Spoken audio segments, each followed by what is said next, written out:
Sois fort et courageux. Ne laisse ni la peur ni le doute ralentir tes pas. Car l'Éternel, ton Dieu, marche avec toi, devant toi, en toi. Ce n'est pas une image poétique, ni un simple souvenir biblique. C'est une réalité vivante, vibrante, active aujourd'hui, dans le souffle même que tu respires. Dans Josué 1h9, Dieu donne cet ordre, ne t'effraie point, et ne t'épouvante point, car l'Éternel, ton Dieu, est avec toi dans tout ce que tu entreprendras. Cette parole n'était pas seulement destinée à un leader d'Israël, mais à tous ceux qui croient, aujourd'hui encore. Trop souvent, nous vivons comme si nous étions livrés à nous-mêmes, comme si notre foi devait suffire à franchir les obstacles. Mais ce n'est pas ce que Dieu veut. Il désire nous accompagner à chaque pas, être cette voix douce qui nous oriente, ce bras invisible qui nous soutient, cette paix constante qui nous habite même au cœur des tempêtes. Pourquoi alors tant de croyants marchent-ils comme des orphelins spirituels, cherchant des signes à l'extérieur quand la présence de Dieu est en eux? Pourquoi attendons-nous un miracle spectaculaire pour croire qu'il est présent, alors qu'il est là, dans le souffle du vent, dans le regard d'un enfant, dans le silence du matin? La vérité, c'est que nous avons oublié comment nous accorder à la fréquence de Dieu. Nous sommes bombardés de bruit, de distractions, d'urgence. Nos cœurs sont tendus, notre esprit dispersé. Et dans ce tumulte, la voix de Dieu devient un murmure qu'on n'entend plus. Pas parce qu'elle a disparu, mais parce que nous avons changé de canal. Il faut réapprendre à écouter, à percevoir, à reconnaître. La présence de Dieu n'est pas un privilège réservé aux mystiques ou aux élus. Elle est offerte à quiconque croit. Mais elle se cultive. Elle se recherche. Elle s'invite. Dieu ne s'impose pas, il frappe à la porte, et il attend. Attendre que tu t'arrêtes, que tu ouvres, que tu dises simplement « Me voici, Seigneur ». Dans les pages de la Bible, on découvre un Dieu proche, passionnément impliqué dans la vie de ses enfants. Dans Genèse 2h7, il est dit « L'Éternel Dieu forma l'homme de la poussière de la terre, et il souffla dans ses narines un souffle de vie. Et l'homme devint un être vivant. » Ce souffle, c'est sa présence. Ce n'est pas une simple animation biologique. C'est l'Esprit de Dieu dans l'âme humaine. Depuis ce jour, Dieu ne s'est jamais éloigné. C'est nous qui avons détourné les yeux. Et pourtant, il est resté là. Patient. Fidèle. Toujours disposé à se révéler à celui ou celle qui le cherche de tout son cœur. Il marchait avec Adam dans le jardin. Il parlait avec Abraham sous les étoiles. Il appelait Moïse depuis un buisson en feu. Il guidait son peuple par une colonne de feu la nuit et de nuée le jour. Il était là, dans l'arche, dans le temple, dans la voix des prophètes. Et puis il est venu. Pas comme un tonnerre ou un roi triomphant, mais comme un enfant fragile, né dans une étable. Jésus, Emmanuel, Dieu avec nous. Par lui, la présence de Dieu a pris chair. Il a marché dans nos rues, guéri nos malades, pleuré avec les endeuillés, réjoui les humbles et affronté la croix par amour. Jean 1h14 déclare « Et la parole a été faite chair, et elle a habité parmi nous, pleine de grâce et de vérité. » Ce verbe « habiter » en grec renvoie à l'idée de planter une tente, de s'établir. Dieu ne voulait plus simplement visiter. Il voulait demeurer. Créer une habitation. Et cette habitation, c'est toi. C'est ton cœur, ton esprit, ta vie. Mais pour vivre cette réalité, il faut déconstruire certaines habitudes. Il faut cesser de compartimenter Dieu.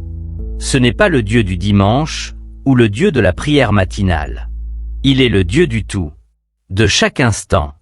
Il veut être avec toi dans la joie comme dans la fatigue, dans le bureau comme dans ta chambre, dans le bruit comme dans le silence. Il veut être la référence permanente, le centre de gravité de ton âme.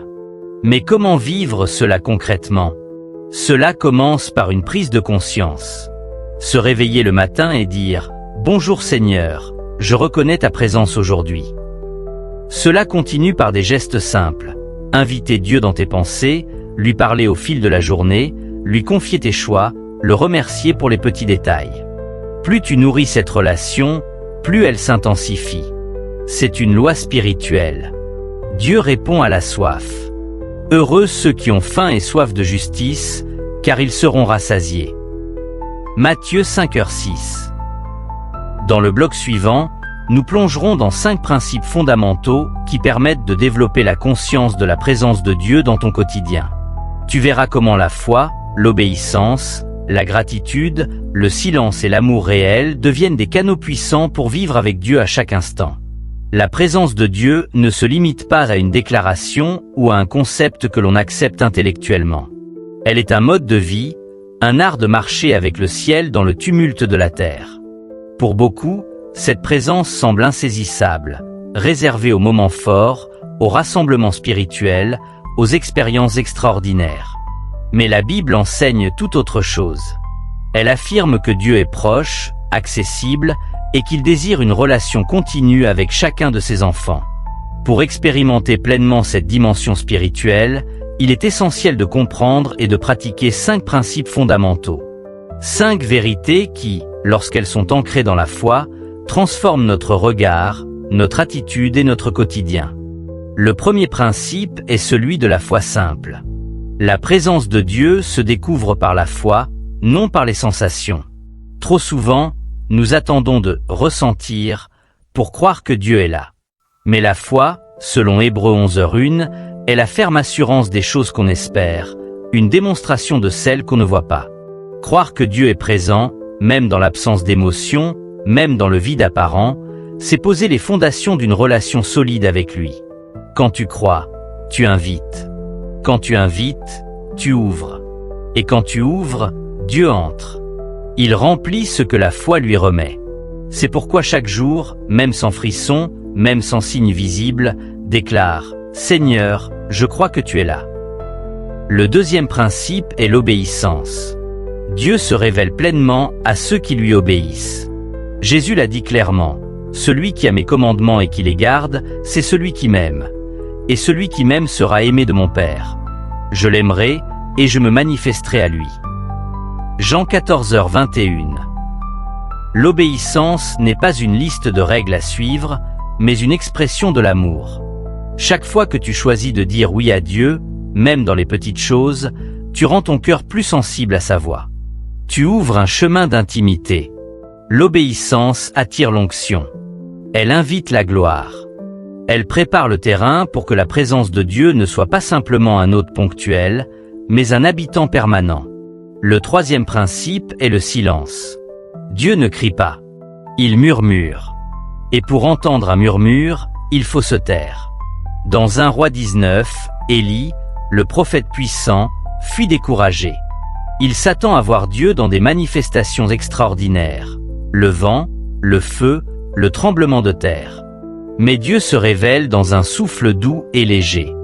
Combien de fois cherchons-nous Dieu dans le bruit, dans le spectaculaire, alors qu'il nous attend dans le calme de notre chambre, dans le silence de notre cœur. Apprends à faire taire les distractions, à créer des espaces de silence dans ta journée. Ce n'est pas toujours facile, mais c'est là que Dieu parle. Le silence devient un sanctuaire où la voix divine se fait entendre. Le quatrième principe est la gratitude. Le psaume 104 nous invite à entrer dans les portes de Dieu avec des actions de grâce, dans ses parvis avec des chants de louange. La gratitude est plus qu'une bonne manière de vivre. C'est une clé spirituelle. Remercier, même quand tout ne va pas bien, c'est déclarer que Dieu est bon au-delà des circonstances. Et cette foi reconnaissante attire la présence. Elle rend le cœur disponible. Elle ouvre les yeux sur ce que Dieu fait déjà. Si tu veux vivre dans la présence de Dieu, commence par dire merci. Chaque jour. Pour la vie, pour la paix, pour sa parole, pour sa patience. Tu verras alors que sa présence deviendra palpable. Enfin, le cinquième principe est l'amour. Pas l'amour théorique, mais l'amour pratique. 1 Jean 4h12 dit « Si nous nous aimons les uns les autres, Dieu demeure en nous, et son amour est parfait en nous. » L'amour est le langage de Dieu. Quand tu choisis de pardonner, d'écouter, de servir, de bénir, tu incarnes sa présence. Tu deviens un canal de sa lumière. Et en même temps, tu t'exposes à sa gloire. Dieu ne se manifeste pas dans les cœurs remplis d'amertume. Il repose sur ceux qui aiment. Aime, donc. Sans condition. Sans attendre. Et tu verras Dieu se révéler en toi et autour de toi. Ces 5 principes ne sont pas des recettes magiques, mais des sentiers anciens, balisés par des générations de croyants qui ont marché avec Dieu. Foi, obéissance, silence, gratitude et amour. Chacun est une porte. Et derrière chaque porte, une profondeur nouvelle de sa présence. Commence aujourd'hui. Choisis un principe. Mets-le en pratique. Et regarde comment Dieu honore ta démarche. Dans le bloc suivant, nous explorerons 10 vérités bibliques puissantes sur la présence de Dieu. 10 révélations qui transformeront ta foi et ouvriront ton cœur à une dimension nouvelle de sa gloire. Dans ce 3e bloc, nous allons explorer en profondeur 10 vérités bibliques puissantes sur la présence de Dieu. Ce ne sont pas simplement des idées abstraites, mais des révélations vivantes qui, si elles sont acceptées et intégrées, peuvent bouleverser une vie entière. Elles révèlent qui est Dieu, comment il agit, et surtout comment il choisit de se rendre présent au milieu de son peuple. 1. Dieu se révèle à ceux qui le cherchent de tout leur cœur. Dans Jérémie 29, 13, il est écrit « Vous me chercherez, et vous me trouverez, si vous me cherchez de tout votre cœur. » Cette vérité est fondamentale. La présence de Dieu ne s'impose pas, elle se cherche. Elle se dévoile à ceux qui brûlent d'un désir sincère, non pas par curiosité, mais par amour. Si tu veux voir Dieu agir, commence par le chercher intensément, honnêtement, passionnément. 2. Dieu honore la persévérance. Dans Hébreux 10h36, il est dit « Car vous avez besoin de persévérance, afin qu'après avoir accompli la volonté de Dieu, vous obteniez ce qui vous est promis. » La présence de Dieu ne se révèle pas toujours immédiatement. Parfois, elle semble se retirer pour tester la soif du cœur. Mais ceux qui continuent, qui persévèrent, qui frappent sans relâche, finissent toujours par être visités. Dieu honore la foi qui ne renonce pas. 3. La repentance ouvre la voie à une présence renouvelée. Dans Actes 3h19, Pierre déclare « Repentez-vous donc et convertissez-vous, pour que vos péchés soient effacés, afin que des temps de rafraîchissement viennent de la part du Seigneur. » Le péché non confessé crée un voile entre nous et Dieu. Mais la repentance sincère ouvre les écluses de sa grâce. Elle renouvelle la communion. Elle nettoie le temple intérieur pour que Dieu puisse y habiter pleinement. 4. Dieu se manifeste dans la pureté de cœur. Jésus a dit « Heureux ceux qui ont le cœur pur, car ils verront Dieu. » Matthieu 5h8. La pureté n'est pas la perfection morale, mais une intention claire. Vouloir plaire à Dieu, s'éloigner du mal, rechercher la sainteté. Quand ton cœur est dégagé des impuretés du monde, Dieu se révèle avec puissance. Il aime reposer dans un cœur limpide. 5. La soif spirituelle attire Dieu. Dans Jean 7, 37-38, Jésus s'écrie « Si quelqu'un a soif, qu'il vienne à moi, et qu'il boive. Celui qui croit en moi, des fleuves d'eau vive couleront de son sein. » Plus grande est la soif, plus grande est la mesure. Dieu se donne à la hauteur du désir. Si tu as soif de sa présence, exprime-la. Prie-la. Pleure-la. Et il viendra, car il a promis de combler ceux qui ont faim et soif de justice. 6. L'humilité attire la visitation divine. Jacques 4h10 dit « Humiliez-vous devant le Seigneur, et il vous élèvera. » Dieu résiste aux orgueilleux, mais fait grâce aux humbles. L'humilité, ce n'est pas se rabaisser, c'est reconnaître que tout vient de lui. C'est s'abandonner, se rendre disponible, se mettre à genoux dans le cœur. Dieu visite ceux qui se reconnaissent dépendants. 7. Dieu se révèle dans l'obéissance aux petites choses. Luc 16h10 enseigne « Celui qui est fidèle dans les moindres choses l'est aussi dans les grandes. » Tu veux voir Dieu dans les grandes décisions? Commence par lui obéir dans les petits choix du quotidien. Quand tu es fidèle à témoigner, à prier, à pardonner, à aimer sans retour, tu crées une atmosphère propice à sa manifestation. 8. La prière persévérante attire Dieu. Luc 18h1 nous dit « Jésus leur adressa une parabole, pour montrer qu'il faut toujours prier et ne point se relâcher. » La prière constante fidèle, même silencieuse, construit un autel invisible où Dieu descend. Chaque prière est une pierre posée dans un sanctuaire spirituel. N'arrête jamais. Dieu entend.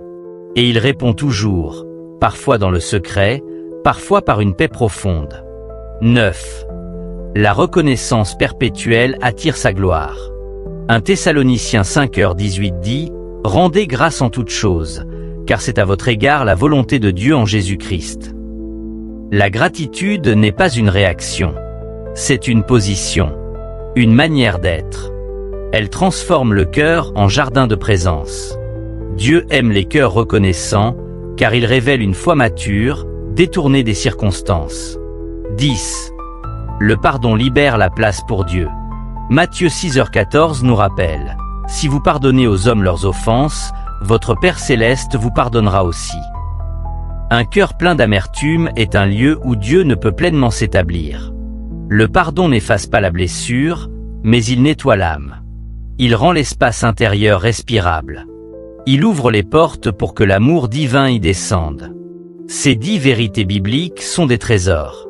Elles sont des piliers solides pour accueillir la présence de Dieu, non comme un moment isolé, mais comme une habitation constante.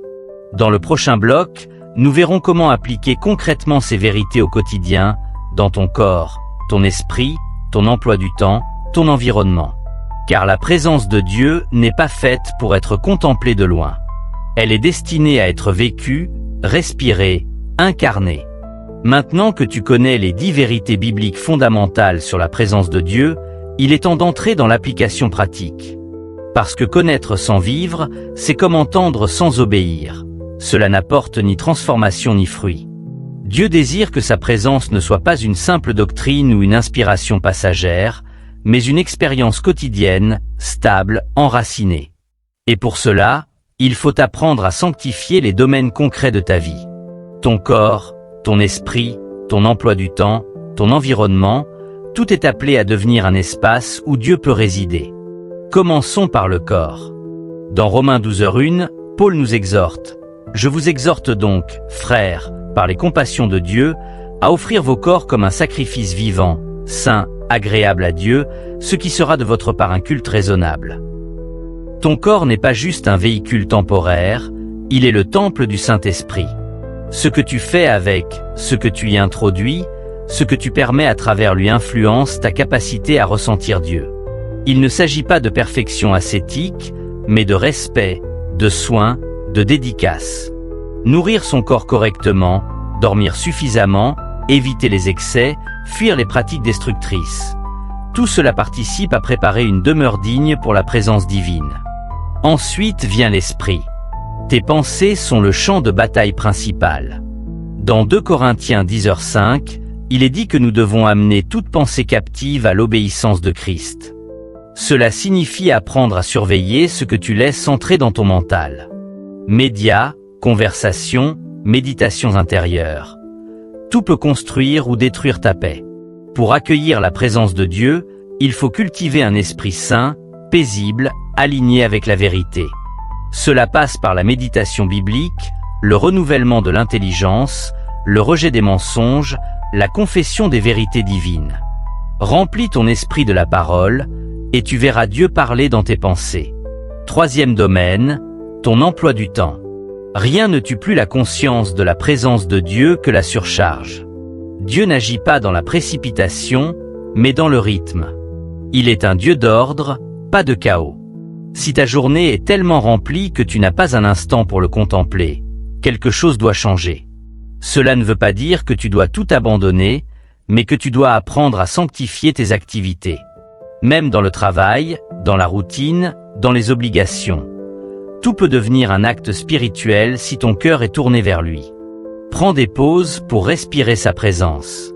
Intègre des moments de louange, de gratitude, de silence. Tu verras que même dans un agenda chargé, Dieu peut habiter chaque minute. Le 4e domaine, souvent négligé, est l'environnement physique. Ton espace de vie reflète souvent ton état intérieur. Un lieu en paix favorise la paix. Un lieu propre, ordonné, ouvert à la beauté, peut devenir un sanctuaire. Crée chez toi un espace dédié. une chaise, une table, un coin où tu rencontres Dieu régulièrement.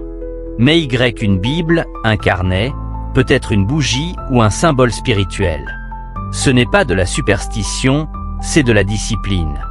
Ton environnement conditionne ta concentration. Même Dieu a ordonné à Moïse de préparer un sanctuaire dans le désert, avec soin, détail et présence.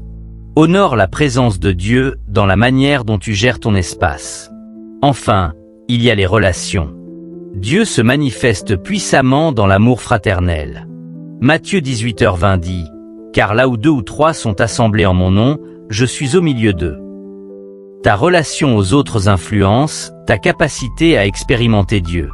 Si tu nourris la rancune, l'envie, le jugement, tu bloques la circulation de sa paix. Mais si tu encourages, pardonnes, bénis, partages, tu ouvres un canal pour que Dieu agisse.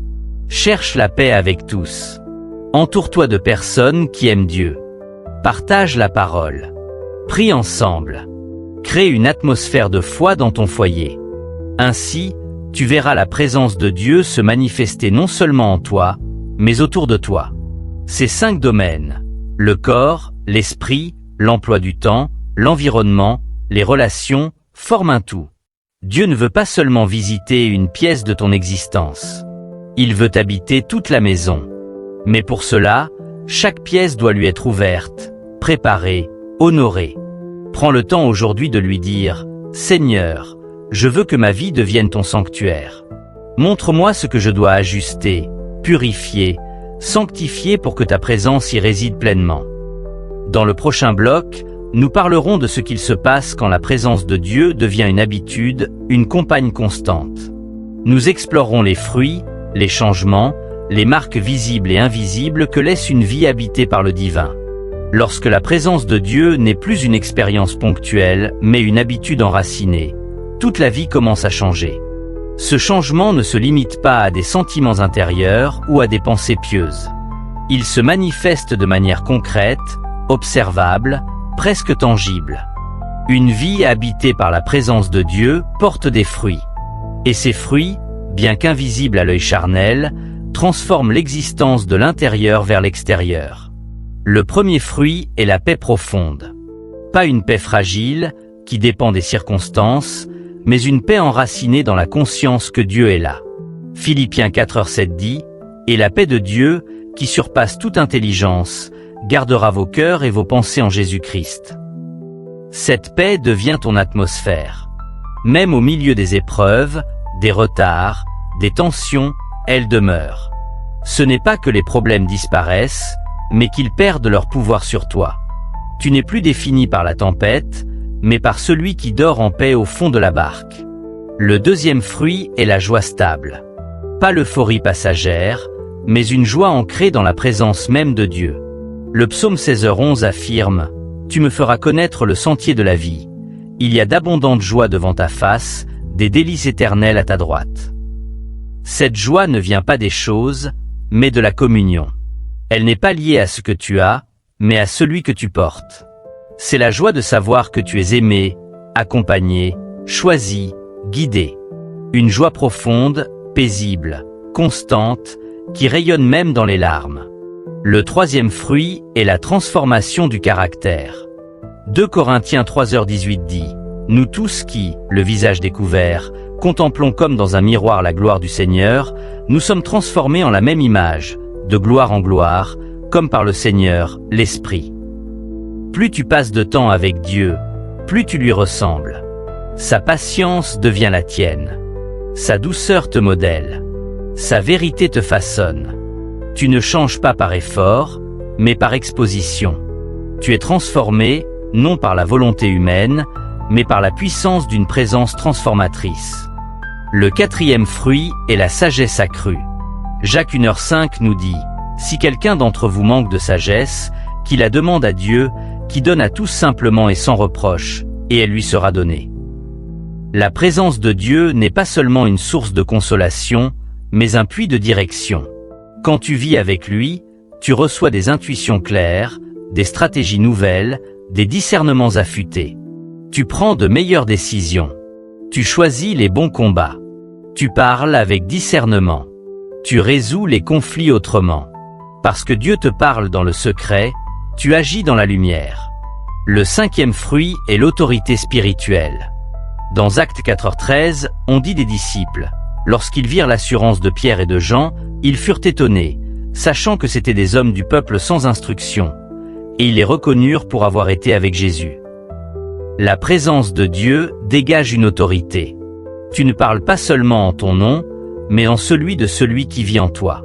Tu n'as pas besoin d'imposer, d'intimider ou de convaincre par la force. La simple paix qui t'habite devient une arme. Ta parole porte. Ton regard apaise. Ta présence dérange ou bénit, selon le cœur de ceux que tu rencontres. Le 6e fruit est la compassion grandissante. Vivre avec Dieu t'amène à voir les autres avec ses yeux. Tu ne juges plus selon les apparences, mais selon l'état du cœur. Tu ressens les douleurs cachées. Tu deviens plus patient, plus compréhensif, plus prompt à soutenir. Ta présence même devient un refuge pour les blessés. Tu n'es plus seulement témoin de l'amour de Dieu, tu en es l'incarnation visible. La compassion devient une réponse automatique, parce que ton cœur bat au rythme du sien. Le 7e fruit est la constance dans l'espérance.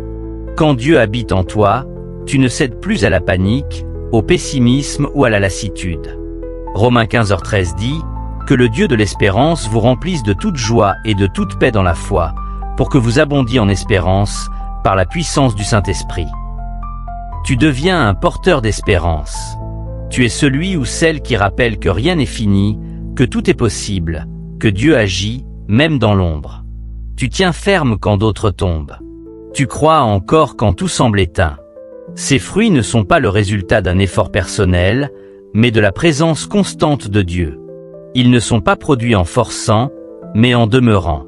Jean 15h5 dit « Je suis le CEP, vous êtes les sarments.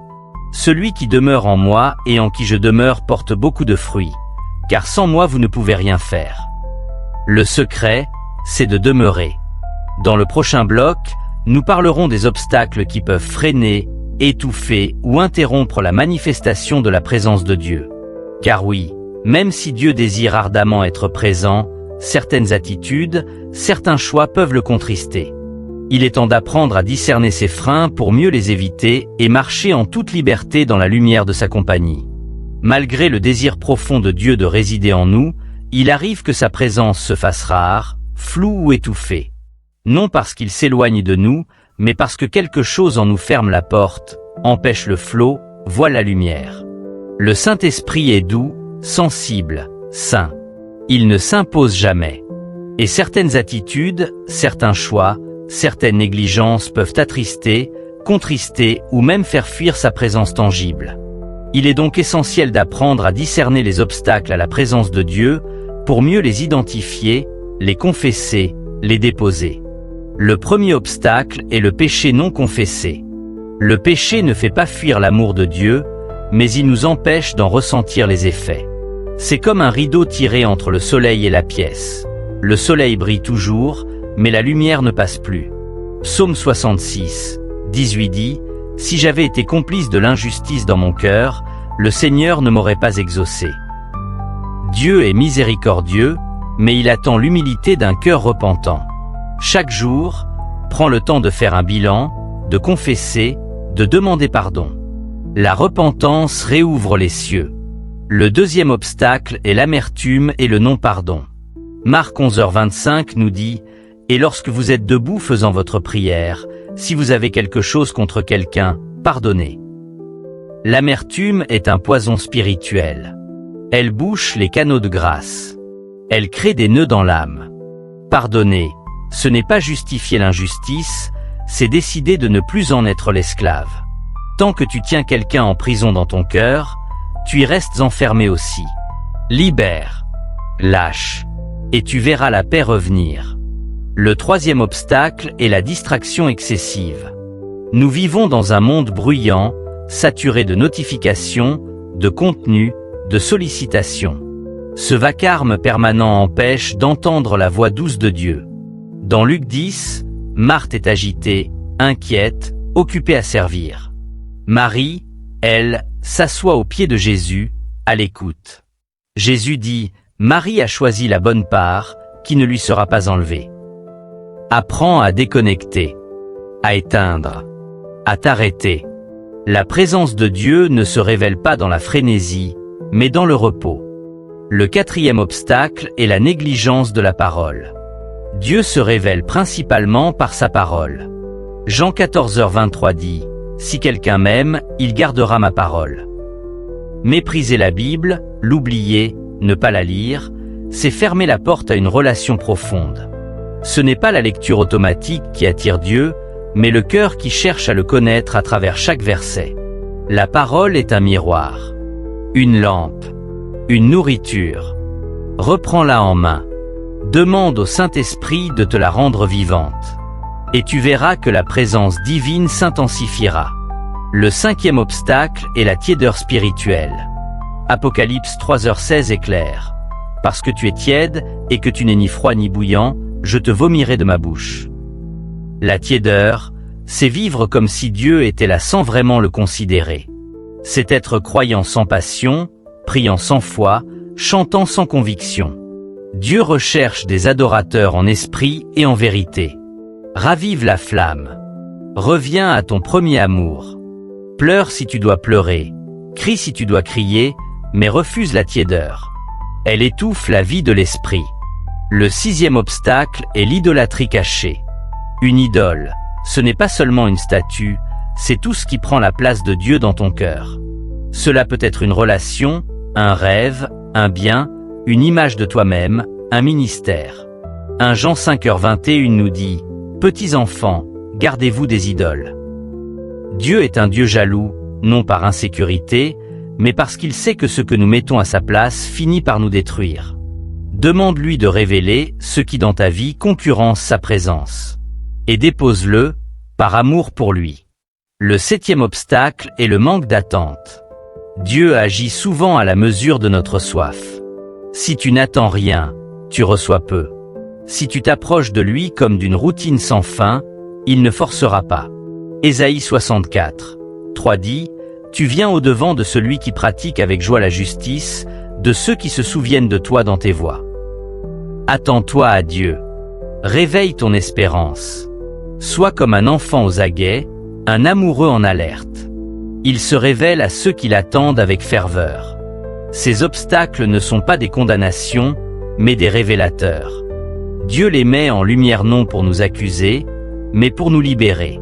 Il veut une relation pleine, authentique, fluide. Et pour cela, il a besoin d'un cœur disponible, purifié, éveillé.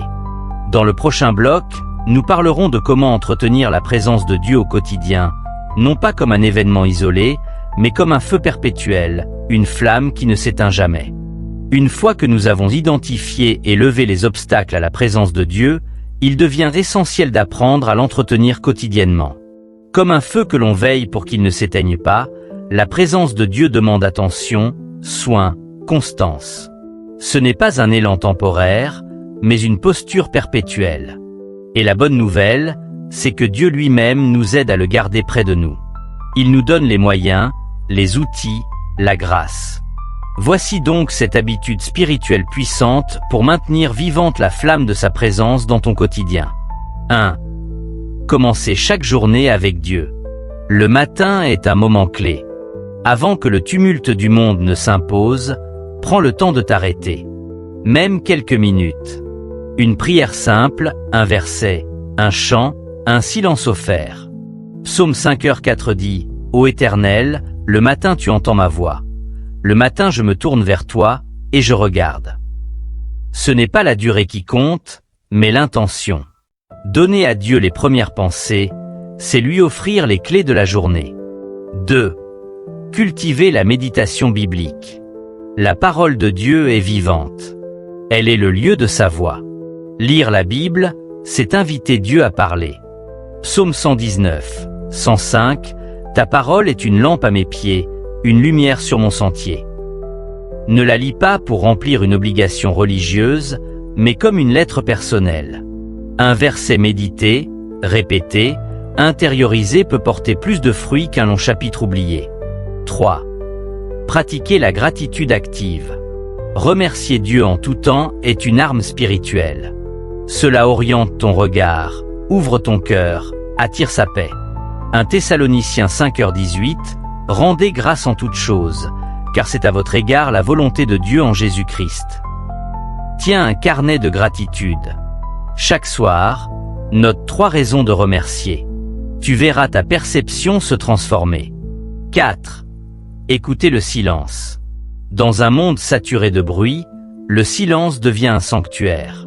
C'est là que Dieu parle doucement, clairement. Ésaïe 30, 15. C'est dans le retour à moi et le repos que sera votre salut, c'est dans le calme et la confiance que sera votre force. Apprends à t'arrêter sans parler, sans demander. Juste être présent à sa présence. Cela purifie l'âme. 5. Pratiquer l'intercession discrète. Porteur les autres dans la prière, entretiens une relation de cœur avec Dieu. Quand tu intercèdes, tu ouvres la porte à sa compassion.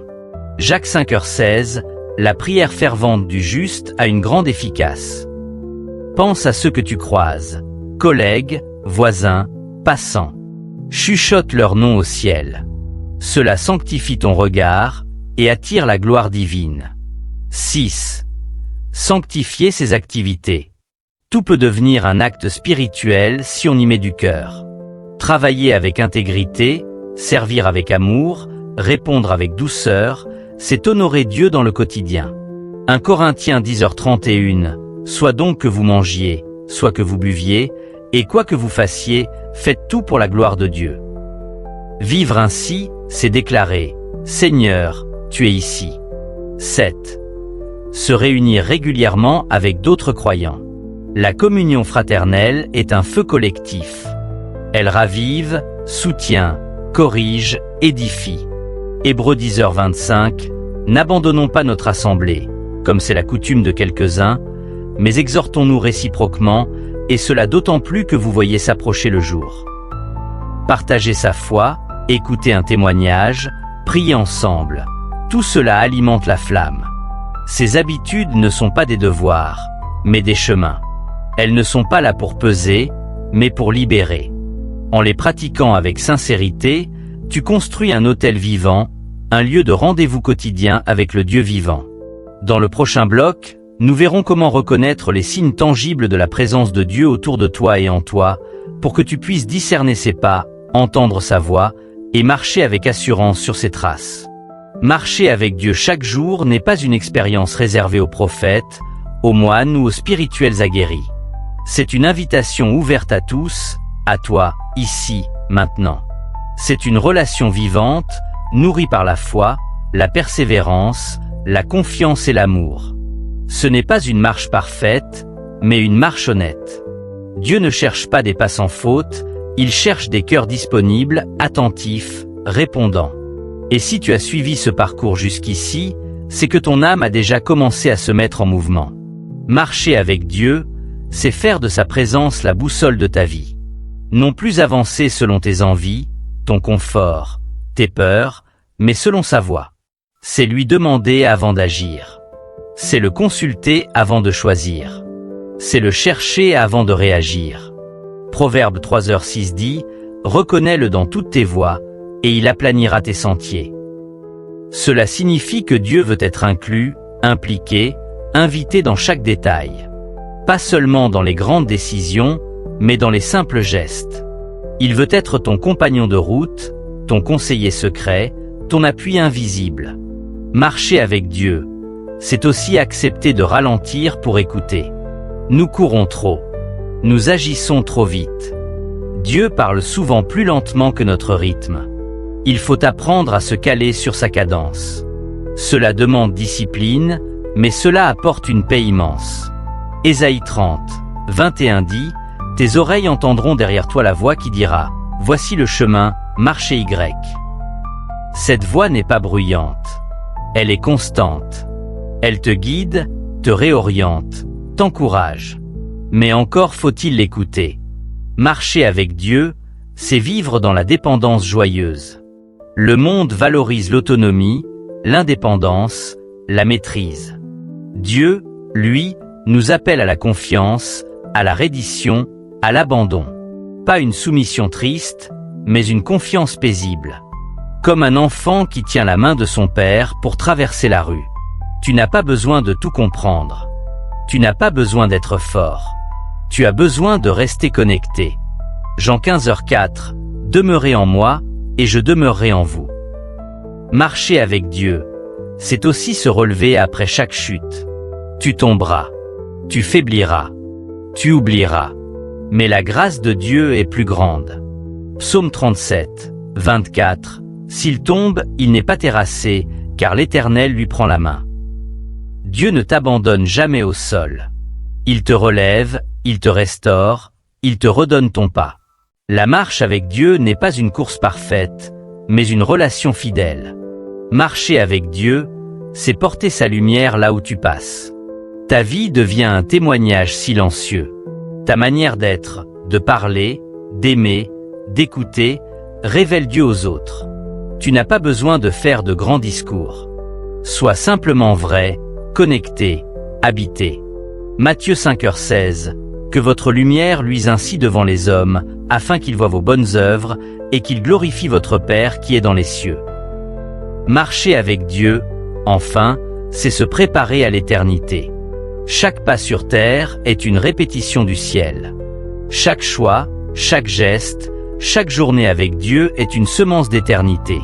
Apocalypse 3h4 parle de ceux qui marcheront avec moi en vêtements blancs, parce qu'ils en sont dignes. Ta marche n'est pas vaine. Elle est une offrande. Une anticipation de la gloire. Si tu retiens une chose de tout ce chemin, que ce soit celle-ci, Dieu veut marcher avec toi. Pas demain, pas quand tu seras parfait, mais aujourd'hui. Dans ton travail, ta famille, ta fatigue, tes rêves, ton quotidien. Il frappe à la porte. Ouvre-lui. Et marche. Pas à pas. Jour après jour. Cœur à cœur. Et tu verras la promesse s'accomplir. Voici, je suis avec vous tous les jours, jusqu'à la fin du monde. Matthieu 28, 20.